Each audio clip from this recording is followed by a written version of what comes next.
Olá, senhores. Tudo bem com vocês? Eu sou o professor Denis e vamos dar continuidade ao nosso curso de Introdução ao Eletromagnetismo para curso de Engenharia. Nessa aula a gente vai continuar vendo uma grandeza muito importante para quem trabalha com circuitos elétricos, que é o potencial elétrico. A bibliografia sugerida para essa aula é o livro do Mestre Sádico, de Elementos de Eletromagnetismo, e o livro do Griffiths, de Eletrodinâmica. Vamos lá? Bom, na última aula nós vimos a definição do potencial elétrico a partir do campo elétrico.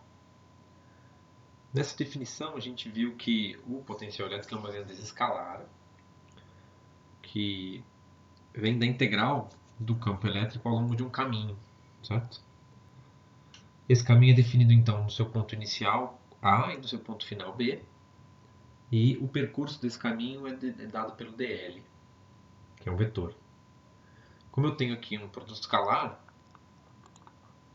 entre o campo elétrico e o dl, então essa integral inteira vai dar um escalar, que é o potencial.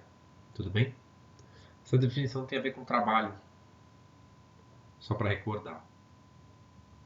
A gente viu também que se você não quiser esse potencial relativo, essa diferença de potencial entre os pontos A e B, você pode escolher o ponto inicial como sendo no infinito e definir o potencial no infinito como zero. Isso é muito comum de ser feito,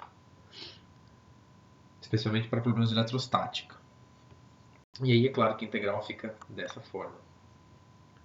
Já em problemas de circuitos elétricos, é muito comum você escolher um ponto no circuito e definir aquele ponto como o potencial zero. Muitas vezes no desenho a gente até desenha um terra naquele ponto do circuito para dizer que ali o potencial você vai definir como zero. Né? Tudo bem? Então, a partir dessa definição, a gente pode calcular a diferença de potencial desde que eu conheça o vetor do campo elétrico. Não é isso? Mas o que nós veremos nessa aula aqui é que é possível fazer o inverso. E conhecendo o potencial. Bom, mas a gente sabe que o potencial é uma grandeza escalar e o campo elétrico é um vetor. Então é claro que para poder ir do escalar para o vetor, eu preciso de uma expressão que permita calcular o campo elétrico a partir do potencial, e essa expressão tem que ter a propriedade de converter um escalar em um vetor, ok? Então, a expressão que calcula o campo elétrico a partir do potencial passa pelo gradiente. Matematicamente, ela é essa daqui. E em palavras eu digo que o campo elétrico, então, é igual a menos o gradiente do potencial elétrico. Mas vamos interpretar essa expressão, senão ela não vai ganhar sentido. Tudo bem? Bom, o gradiente, que é dado pelo operador nabla, ele é um operador que aponta na direção da variação da função escalar. Então, o potencial é uma função escalar.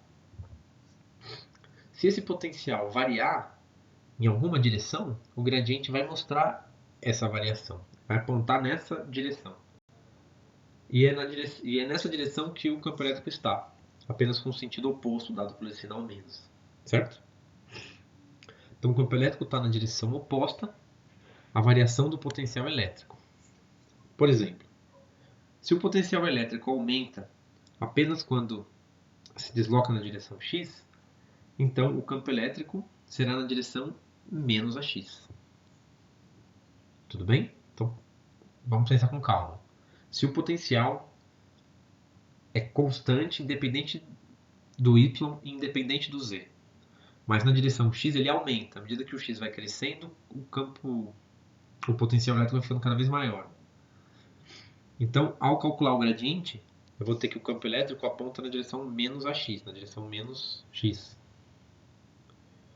Por outro lado, se o potencial elétrico ele é completamente constante numa certa região do espaço, o gradiente vai dar zero e o campo elétrico então é zero, certo? Então, quando não há campo elétrico em alguma região do espaço, o que eu tenho é um potencial constante.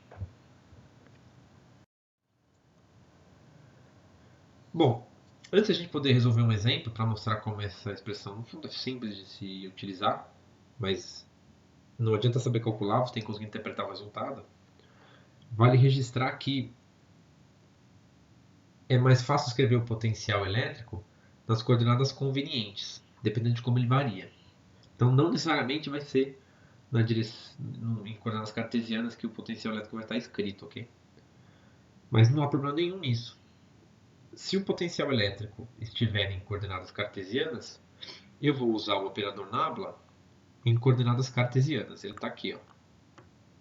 Ele é o mais simples possível porque as coordenadas cartesianas são linearmente independentes, né? Então, na coordenada x, só depende da derivada parcial em x. Na coordenada y, só depende da derivada parcial em y. E na coordenada z, só depende da derivada parcial em z.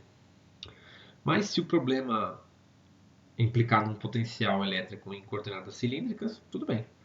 Uso o gradiente em coordenadas cilíndricas, certo?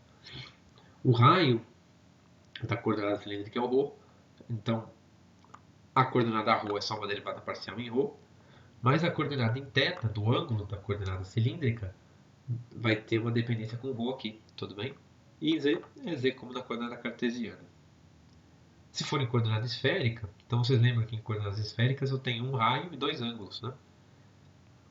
Então você usa o nabla em coordenada esférica. Está apresentado aqui, mas você encontra em qualquer livro de matemática, de cálculo, tudo bem? Muito bem. Então vamos resolver um exemplo. O nosso exemplo é o seguinte. Então, dada uma região do espaço, eu conheço a função do potencial elétrico, né?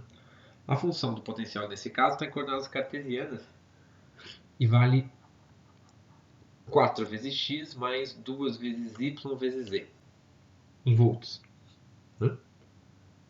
Qual será o campo elétrico nessa região do espaço? Bom, basta usar a definição, que o campo elétrico é menos o gradiente do potencial, e como o meu potencial está em coordenada cartesiana, eu vou usar o nabla em coordenada cartesiana. Vou substituir o potencial pela função que eu conheço e depois calcular o gradiente. Como eu calculo esse gradiente? Ele obedece à propriedade distributiva, né?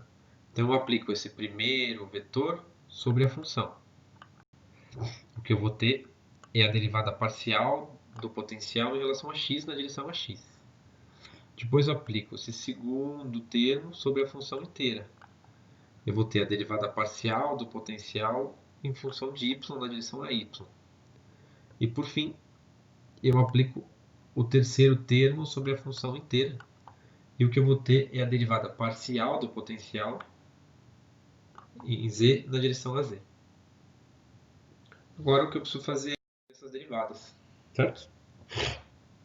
Então vamos lá. A primeira derivada é a derivada parcial de 4x mais 2yz. Então note que 2yz é uma constante para x. Então essa derivada vai dar zero. E apenas o termo 4x contribui para a derivada. A derivada de 4x é igual a 4. Então este termo inteiro aqui vai dar 4. Nos outros termos é o 4x que é independente e vai dar zero, né? Então a derivada do potencial em relação a y vai ser igual a 2z. Tudo bem? E a derivada parcial em relação a z vai ser igual a 2y. Certo? É isso. Então eu conheço agora o campo elétrico. Mas eu olho para essa função e falo, bom, e o que isso significa?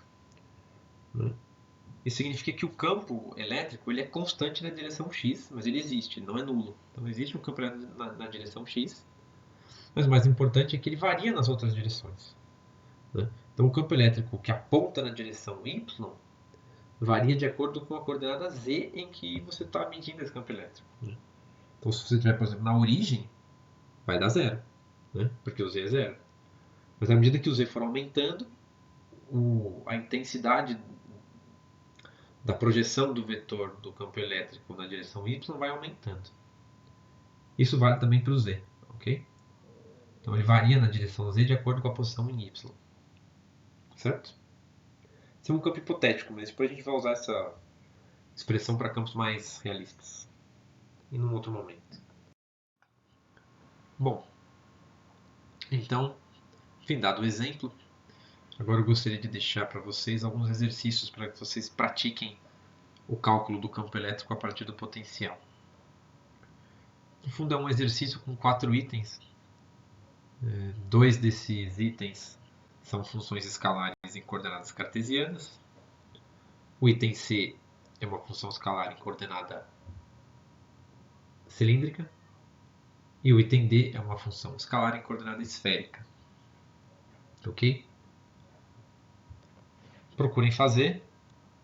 As respostas vocês vão encontrar aqui, ok?